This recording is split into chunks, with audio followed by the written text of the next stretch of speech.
नमस्कार। अपना प्रदेश उत्तर प्रदेश देख रहे हैं आप। आपके साथ मैं हूं खुशबू पांडे।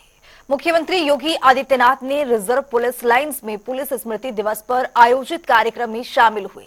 इस मौके पर उन्होंने शहीद पुलिस कर्मियों को श्रद्धांजलि अर्पित की है और उनके परिवारों को सम्मान भी दिया है। सीएम योगी ने यूपी की कानून व्यवस्था सुनिश्चित करने के लिए पुलिसकर्मियों के जरिए किए जा रहे योगदान की सराहना की है। इसके साथ ही पुलिसकर्मियों और उनके परिवार की बेहतरी के लिए यूपी सरकार द्वारा किए जा रहे प्रयासों का विस्तार से उल्लेख भी किया है।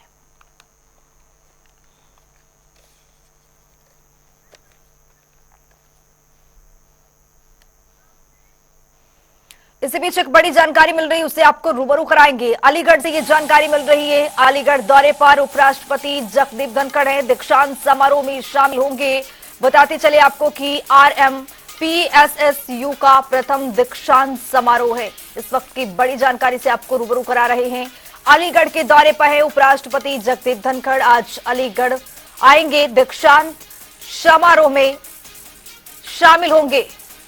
ये बड़ी जानकारी आपको दे रहे हैं। दीक्षांत समारोह में शामिल होंगे उपराष्ट्रपति जगदीप धनखड़। अलीगढ़ के दौरे पर हैं। ये दौरा कई मायनों में महत्वपूर्ण माना जा रहा है। उपराष्ट्रपति का ये दौरा है। आपको बताते चले कि दीक्षांत समारोह में शिरकत करते हुए नजर आएंगे। अलीगढ़ के दौरे पर रहेंगे उपराष्ट्रपति जगदीप धनखड़। दीक्षांत समारोह में शामिल होंगे, शिरकत करेंगे। तो वही आपको बताते चले कि आज अलीगढ़ के दौरे पर रहेंगे उपराष्ट्रपति जगदीप धनखड़। ये जो दौरा है कई मायनों में काफी महत्वपूर्ण माना जा रहा है उपराष्ट्रपति का ये दौरा।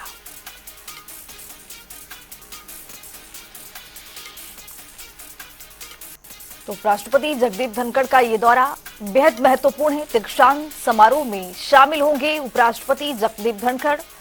बताते चले आपको कि दीक्षांत समारोह का अलीगढ़ में आयोजन किया गया है और इसी दीक्षांत समारोह में उपराष्ट्रपति जगदीप धनखड़ शामिल होंगे। ये जो दौरा है बेहद महत्वपूर्ण है।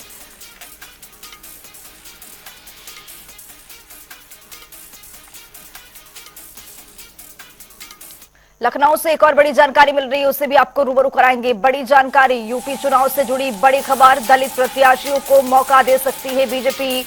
8 सीट पर मौका दे सकती है बीजेपी। सपा के पीडीए का जाल तोड़ने की चुनौती है बीजेपी के सामने और इसी चुनौती पर खरा उतरने के लिए 8 सीटों पर बीजेपी दलित को मौका दे सकती है। बीजेपी आज जारी कर सकती है प्रत्याशियों की लिस्ट। 1 सीट पर सामान्य जाति के प्रत्याशियों को मौका मिलेगा। इस वक्त की बड़ी खबर, यूपी उपचुनाव से जुड़ी बड़ी खबर आपको दे रहे हैं। 9 सीटों पर उपचुनाव होने वाला है। चुनाव की तारीखों का ऐलान हो चुका है और इसी कड़ी में सभी पार्टी अपनी तैयारी में जुट चुकी है। बीजेपी भी पूरी तरह से अपनी दमखम झोंक रही है। बीजेपी की ओर से 8 सीटों पर दलित को मौका दिया जा सकता है। सपा की ओर से जिस तरह से लोकसभा चुनाव में पीडीए के नाम पर आपको बताते चले कि पूरे प्रदेश में एक शोर था पीडीए को लेकर के, सपा की ओर से पीडीए को पूरी तरह से आगे बढ़ाने की कोशिश की जा रही है। इसी कड़ी में बीजेपी भी इस जाल को तोड़ने के लिए, इस कड़ी को तोड़ने के लिए 8 सीटों पर बीजेपी दलित को मौका दे सकती है। बड़ी जानकारी, बीजेपी आज प्रत्याशियों की लिस्ट जारी कर सकती है। 1 सीट पर सामान्य जाति के प्रत्याशी को मौका मिलेगा ताकि एक दूसरे का आमना सामना हो सके।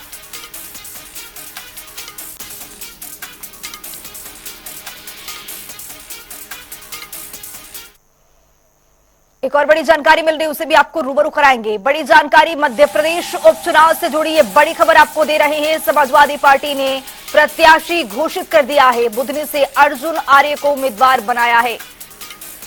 तो बताते चले आपको कि सभी जगहों पर जिस तरह से आपको बता दें कि लोकसभा चुनाव जीतने के बाद कुछ सीटें खाली हो चुकी हैं और सभी जगह पर उपचुनाव का दौर भी देखने को मिल रहा है। मध्य प्रदेश में भी उपचुनाव चल रहा है।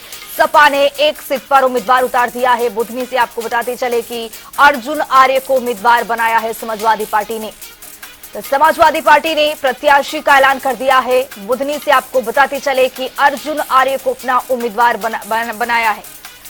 तो मध्य प्रदेश उपचुनाव से इस वक्त की जुड़ी बड़ी खबर, समाजवादी पार्टी ने प्रत्याशियों का ऐलान कर दिया है। बुधनी सीट से अर्जुन आर्य को उम्मीदवार बनाया गया है। मध्य प्रदेश उपचुनाव से जुड़ी बड़ी और अहम जानकारी। समाजवादी पार्टी की ओर से बुधनी सीट पर अपने उम्मीदवार का ऐलान कर दिया गया है। अभी किसी भी पार्टी की ओर से नहीं किया गया है, सिर्फ समाजवादी पार्टी बुधनी सीट से अर्जुन आर्य को उम्मीदवार बनाया है। तो मध्य प्रदेश उपचुनाव से जुड़ी बड़ी और अहम जानकारी आपको बताते चले कि समाजवादी पार्टी की ओर से उम्मीदवारों का ऐलान कर दिया गया है। बुधनी सीट से अर्जुन आर्य को उम्मीदवार बनाया गया है।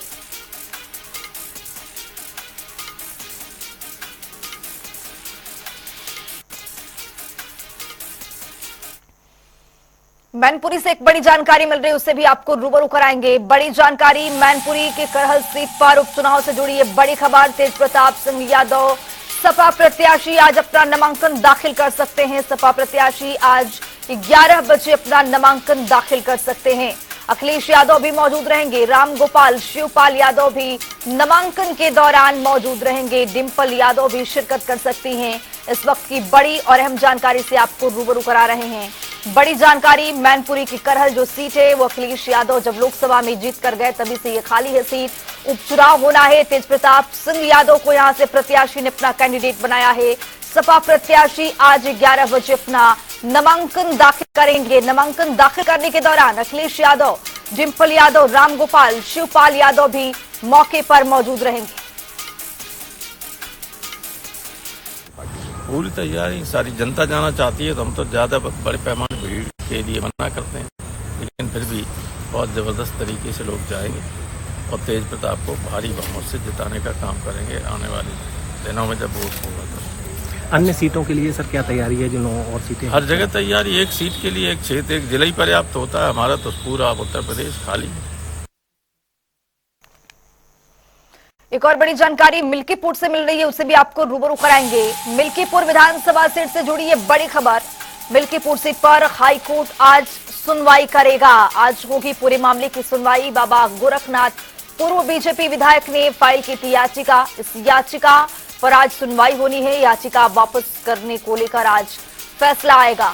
जिस तरह से विधानसभा के 9 सीटों पर उपचुनाव चल रहा है, आपको बताते चले कि 10 विधानसभा के सीटों पर उपचुनाव होना था, जिसमें मिल्कीपुर भी शामिल था, लेकिन चुनाव आयोग की ओर से मिल्कीपुर पर ऐलान नहीं किया तारीखों का। 9 सीटों पर ही चुनाव आयोग ने उपचुनाव कराने का तारीखों का ऐलान कर दिया, लेकिन मिल्कीपुर सीट अभी भी खाली है। आपको बता दें कि अवधेश प्रसाद के बाद से ये सीट खाली है। जिस तरह से वो लोकसभा में चुन करके गए थे मिल्कीपुर सीट से, बताते चले आपको कि तभी से ये सीट खाली है। और आज इस पूरे मामले को लेकर के हाई कोर्ट में सुनवाई होना है। आज पूरे इस मामले की सुनवाई होनी है। पूर्व बीजेपी विधायक ने इस फाइल की थी याचिका, लेकिन याचिका वापस करने को लेकर आज बड़ा फैसला आएगा कि किस तरह से इस बार विधानसभा की सीट पर उपचुनाव होगा या फिर इसको कोर्ट में सुनवाई के दौरान इसे टाल दिया जाएगा।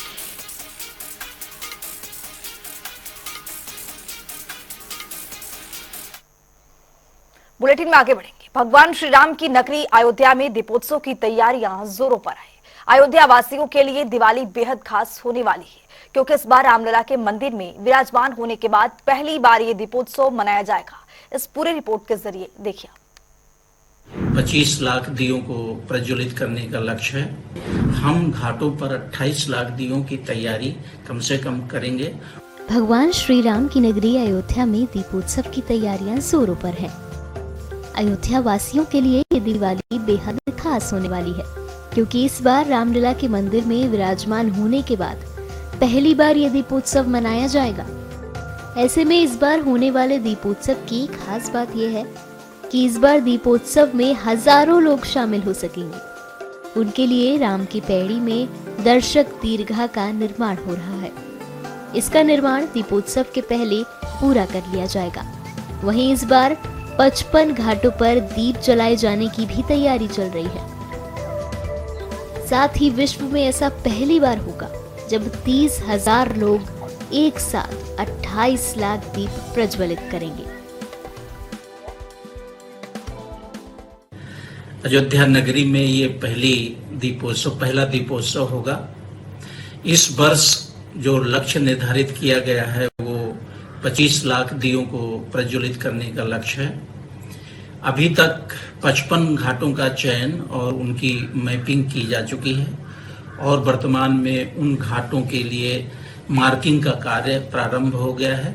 जिसमें 16x16 के हमारे दिए सजाए जाएंगे और लगभग 2 से 2.5 फीट का की जो जगह स्पेस बनेगी उसमें हम अपना मूवमेंट करेंगे। अभी हमारे पास आज की तिथि तक 20 लाख दिए प्राप्त हो चुके हैं, जो वेंडर ने जिसको ई टेंडर के माध्यम से टेंडर प्राप्त हुआ था उन्होंने सप्लाई शुरू कर दी है और अयोध्या के स्टोर में हमारे पास 20 लाख दीपक प्राप्त हो चुके हैं। 25 लाख के टारगेट को पूरा करने के लिए अब की 4 स्थानों का चयन निश्चित किया गया है, जिसमें 3 स्थान तो कॉमन है जो हर वर्ष रहते हैं, गत वर्ष भी थे, लेकिन एक स्थान नया है। राम की पैड़ी पहला स्थान है, विस्तारित राम की पैड़ी जो राम पथ तक विस्तृत है। तीसरा है चौधरी चरण सिंह घाट और अब की जो चौथा स्थल चयन किया गया है वो है भजन संध्या स्थल। वहां पर लगभग 6 लाख दियों को जलाने की, प्रज्वलित किए जाने की योजना है। कुल मिलाकर के हम घाटों पर 28 लाख दियों की तैयारी कम से कम करेंगे, उनमें तेल भरेंगे, उनमें उनको प्रज्वलित करेंगे, जिससे कि 25 लाख का जो टारगेट है उसको हम आसानी से बना सकते हैं।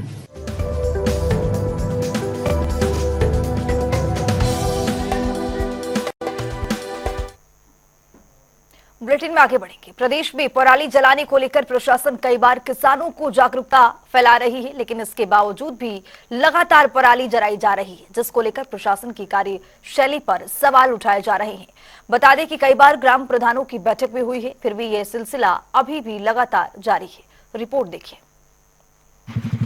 मौसम विभाग के अनुसार इस बार धुंध के साथ जहरीली गैस फैलने की आशंका जताई है, जिसको लेकर केंद्र सरकार एवं उत्तर प्रदेश सरकार अलर्ट है और उत्तर प्रदेश सरकार ने लगातार जो है इस धुंध को रोकने के लिए ज़िले के सभी ज़िलों के अधिकारियों को निर्देश दिए हैं कि ग्रामीण क्षेत्र में पराली न जलाई जाए, जिसको लेकर प्रशासन ने प्रत्येक गांव में प्रधानों को बुलाकर एक बैठक करते हुए पराली जलाने से रोकने के लिए निर्देश दिए गए हैं। वहीं लोगों को प्रशासनिक अधिकारियों ने गांव-गांव जाकर जागरूकता की है, लेकिन किसान इस जागरूकता से बिल्कुल बेखौफ नजर आते हुए खेतों में पराली जला रहा है, जिससे इस बार मौसम में जहरीली गैस एवं धुंध फैलने की आशंका जताई जा रही है। वहीं देखा गया है कि खेतों में लगातार, आप वीडियो के माध्यम से देख सकते हैं कि लगातार खेतों में पराली का जलाने का प्रक्रिया आज भी